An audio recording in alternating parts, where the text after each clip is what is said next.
pa ang bukas. Sa aking palagay, tayo'y nagsasayang ng araw at gabi sa tindahan.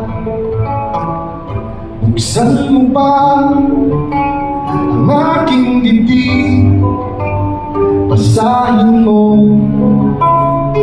aking iniisip, suriin mo mga lamat ko, walang wala akong ikukubli.